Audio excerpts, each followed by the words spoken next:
So, Rockstar accidentally made one of the best games to play in Gyro back in 2012. When I was first introduced to Gyro, I thought it would be another crappy motion mechanic from a gaming era that we like to selectively remember. For whatever reason, the will-o-wisp that is the algorithm recommended the Gyro video by Norel. I still had a bad taste in my mouth from the motion controls, but not bad enough apparently. Max Payne 3 is a game that I am very familiar with, and somehow I end up playing it yearly.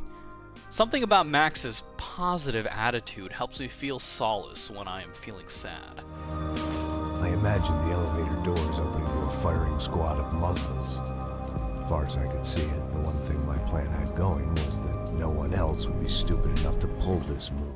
He's adorable. Playing this game today, you are most likely going to use a mouse and keyboard. It's not a bad way to play the game, it's no DK Bongos. I'm very lucky that my car is snowed in, or else I would go buy a gun. But Rockstar's games tend to be controller first, and Max Payne is no exception. Well, kind of. Rockstar's Rage engine tends to have movement that really conveys the mass of the character. It doesn't translate well over video, but it feels like you're fighting a really adamant and overworked animation team. It feels like I'm not directly controlling the character, but instead encouraging a middle-aged, war-torn, or tuberculosis-dying character in your preferred direction. Most of these issues don't feel as bad on control. As bad. Out of all of these games, Max Payne 3 is the most responsive, but it still has some of the trademark Rage engine weight, where it feels like you're piloting a drunk. This time though, you really are.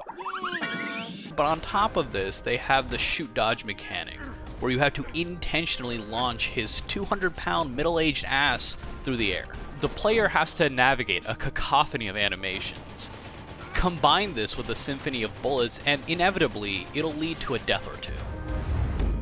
But once the player begins to work with the movement system rather than trying to fight it, there will be fewer deaths that look like a middle-aged man sundowning in the middle of a gunfight.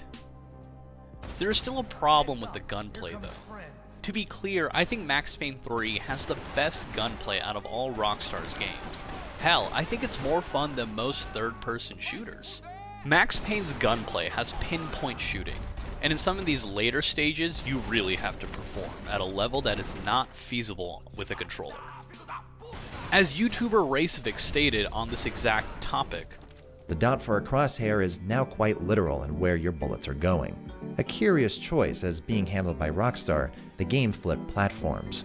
Max Payne 1 and 2 were PC games brought to consoles, and Max Payne 3 is the opposite, yet its design isn't suited to the platform. The animation-heavy movement system really benefits from an analog stick, but the pinpoint accuracy requires precision that is just not possible with this configuration.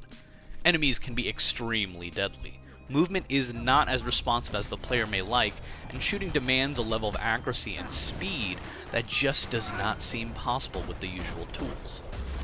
Most games will address this with aim assist, but there seems to be none, unless you're playing with some of the lesser settings.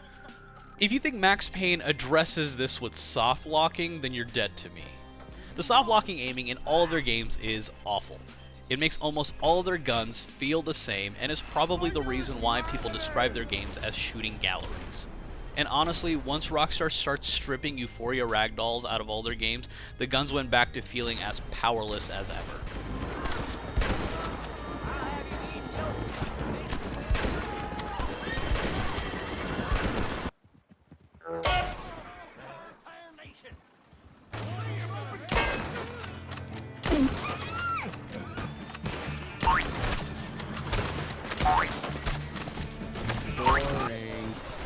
To take this a step further, in Max Payne the soft locking actually gets in the way sometimes.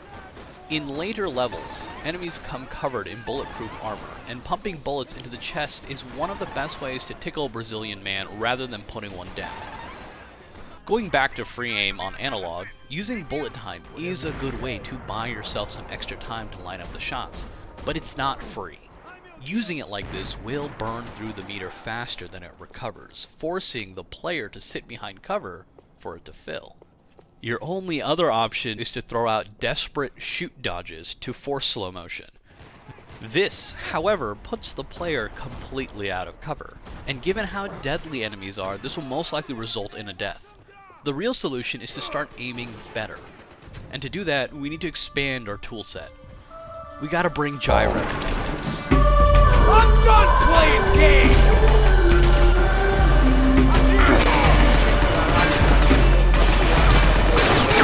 Let's do this! They're starting to piss me off! I got nothing left to lose! You're finished, you son of a bitch!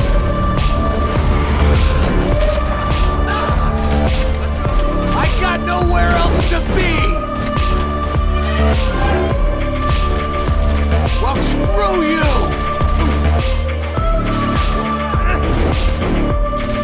Let's end this! You're doing fine! Every issue that was brought up is solved once you're able to aim and flick with increased speed and precision. We don't really have to go into the debate on what is more accurate, analog or gyro. If you still think moving a rubber stick within a 2-inch margin is better than the control you get with your whole wrist, I lack the charisma to convince you otherwise. But I will say this. It might be anecdotal, but once my brain fully adapted to the gyro, I was actually performing better than I was with the mouse. Gyro offers precision that the analog is greatly lacking. Given the aim assist seems to be non-existent, this makes playing on higher difficulties on a controller not only possible, but enjoyable experience. Once we begin to utilize gyro, we remedy the aim problem without losing the movement from the analog. Coincidentally, Max Payne 3 is also one of the best places to try using gyro for the first time. The game almost seems like it was made for players to try this type of control method. Obviously not the case, given that the only way to play this game like this involves using Steam or some other third-party software. The game has a perfect on-ramp to learning this kind of gameplay style. It starts off with some basic encounters, but also the bullet time allows players extra time to line up, compose themselves, and get used to the overall movement. Once it all starts to click, the game shines. Shoot dodging is no longer done out of desperation, but instead to keep you moving around the arena. And clipping an enemy in the foot to knock them over, setting up for a headshot, feels less like something to do to cope with bad tools, and instead something cheeky to take full advantage of the situation. Sadly, all is not perfect in the world. Everything that I talked about in regards to gyro is based off of this controller mapping that I used, made by someone on Steam's community layouts. It does not run perfectly. If you're standing, not moving, and not in cover, aiming stutters sometimes. I'm not really sure why. As strange of a problem as this is, it encourages the player to be moving at all times, or being in cover waiting for the next opportunity for a wild dive. Somehow aligning the player better with Max in these situations. As Max himself says in the game, I'm a dumb move guy. Let me walk in the main entrance. I'll put a big shit-eating grin on my face and let these assholes take turns trying to kill me.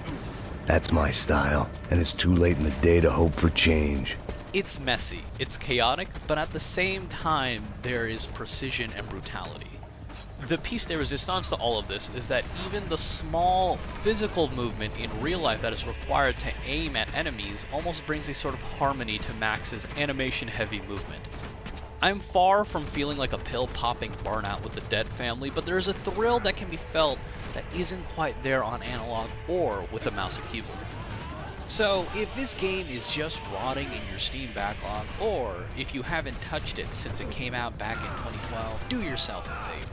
Suffer through the Rockstar Dogshit Launcher one more time. Load up a Steam profile and throw yourself out of a plate glass window. Experience it this way. It just might ruin traditional aiming for you forever. And the friends we made along the way or something.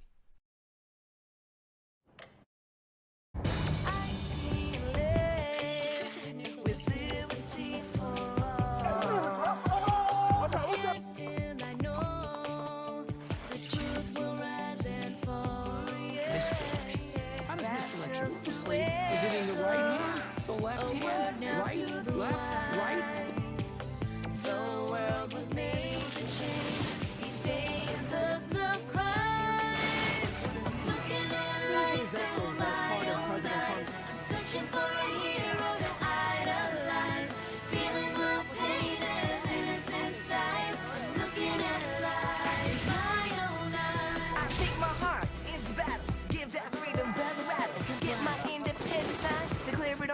bottom line. Let's fill the doubt for your freedom ring and patriotic voices sing. Red, white, blue, never give up. You represent America. Praying for a brighter day. I listen to my heart and I obey. How can I see